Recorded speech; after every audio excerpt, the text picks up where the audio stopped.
What's going on, guys? It's Tony K with Urban Girl Scout Media, living the dream as always.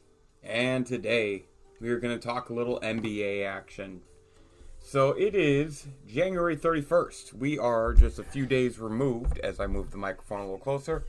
We're just a few days removed from a pretty big trade in the NBA. Russell Westbrook was traded from the Washington Wizards to the LA Lakers. Package that was sent to the Wizards was, I think, a couple of late first-round draft picks. Montrezl Harrell, Kadavius Caldwell-Pope, Kyle Kuzma. So today I'm really just going to talk about my reaction to this. And for anyone that knows my opinion on basketball, you won't be surprised.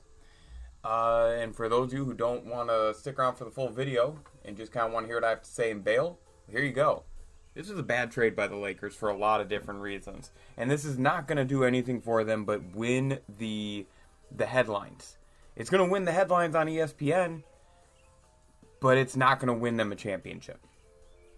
I'm confident that the Lakers will, at best, be a second-round team this coming season with this roster, if all three of them are still on the roster and healthy at the start of the playoffs. Get a sip of my beverage there. So, let's talk about this. First, the Lakers, what do the Lakers need right now? Everyone seems to just forget that LeBron James is an amazing passer and distributor of the basketball. So he needs guys around him who can shoot. You know?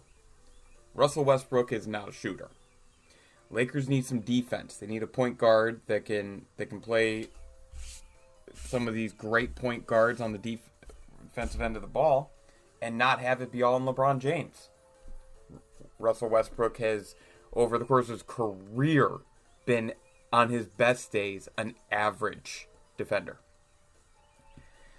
The Lakers need someone that can take some offensive pressure off of LeBron when LeBron's both on the court and off the court.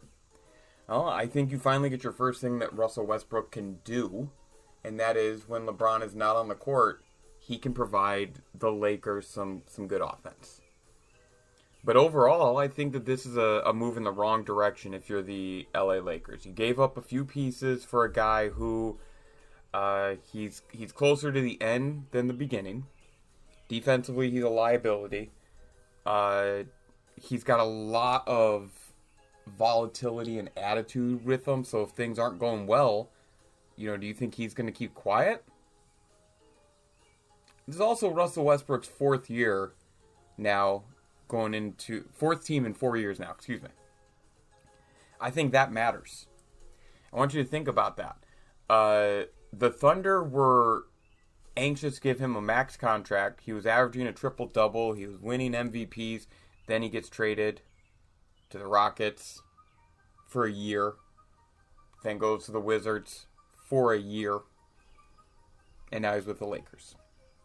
I believe he's still under contract for 2 more years. So this is potentially what LA is going to be this year and next year. Now, where I do think the Lakers were smart is that they have a guy in Russell Westbrook now who, when LeBron needs nights off, and he's going to need them, especially with Russell Westbrook on the team, I think it becomes a little bit easier for them to win games. So I do expect this season to be a career low in games for LeBron James when he's not suffering injuries. Because I think he's going to have to really be special in the playoffs. The other interesting conversation I'm starting to see fly around is who's the legit number 2 on this team, Westbrook or Davis? Let's compare it. Anthony Davis is passive-aggressive, but he has a championship. Russell Westbrook has stats for days and is really got the accolades around him, along with an attitude. Remember, the basketball is his best friend. I think it's Westbrook is the second best player, which again, like I said just a moment ago, I think there's going to be some volatility on this team. I would not be surprised if they don't come out and just completely dust the NBA. which I don't think they're going to, if they're not dusting the NBA, I really believe that Westbrook will be combative towards both LeBron and AD, plus the coaching staff. Remember, Russell Westbrook is a guy who likes to have the ball in his hands, likes to create, likes to do what he does. This is LeBron's team, and LeBron needs the ball in his hands to be at his highest potential. LeBron makes people around him better at a higher clip than Westbrook does. So, this is a very interesting fit. I don't know if I'm crazy about it. I don't know. I don't think this is a good move. As LeBron James' career has gone on, I've become more and more of a fan, because I've realized more and more how great this dude really is. His career is now tied to an Anthony Davis and Russell Westbrook, both on the wrong side of 30, if I'm not mistaken. Is AD over 30? He's close to it. God, if he's not over 30, he's the oldest 20-something-year-old I've ever seen. And they both have, whether it be injuries with Anthony Davis or efficiency issues with Russell Westbrook, they really didn't help LeBron James out. And the package of players they gave up, I think, was actually kind of stupid. Puts a lot of pressure now on what they do with the rest of the roster. We obviously can assume Dennis Schroeder's not coming back, but this is not a good trade in my opinion. I think the Lakers are going to regret this.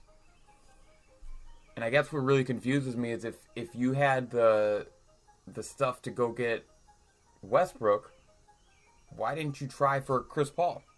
I mean, I know the Suns, it would have been unlikely, but I think if you call Phoenix and you offer them that package, that exact same package, you're going to have to overpay for Chris Paul. There's no way around it. I think they would have gotten him. Because Phoenix knows, listen, Phoenix has to know in the back of their heads, what Chris Paul just did for a year was amazing. He can't do it again. There's no way. He's not going to be able to make it through another season like that, get into the finals and still be healthy. It's not his MO. I'm disappointed he didn't win a championship this year at the Suns, but I just don't see that happening. But you had Dame. I mean, hell, I would have gone after Bradley Beal before Russell Westbrook. I don't know. I don't know. Interesting spot. And I guess where I want to end it is, they had an opportunity. The Lakers did, like, the 2 hours before this trade went down, the Lakers were in discussion with Sacramento for Buddy Hield. How did that fall through? Buddy Hield is a much better pick right now for the next 10 years, for the next 5 years, for the next 3 years than Russell Westbrook. Hell, he's a better pick right now for the next year, based on what the Lakers needed. He would have torched defenses that collapse on LeBron and AD, and he would have torched them from the three-point line, which is exactly what the Lakers need. I was excited when I saw that Buddy Hield was going to the Lakers. I'm disappointed that it was Russell Westbrook and not him. And this will be a great story. NBA fans who like a good story, you're in for a treat. But I think that people who are expecting this to be a championship team, they're not looking at it the right way. And I think they're going to be surprised this year at how bad this team will actually be. Tell me what you guys think. Of course, make sure you join in the conversation. Like, comment, share, subscribe. Do something to help this channel. It's free. It doesn't cost you anything. And it costs you less time to do those actions than it does for me to ask you to do them. So just give me a like. And I appreciate it. Thank you guys so much. This is Tony K with Urban Girl Scout Media. Living the dream as always.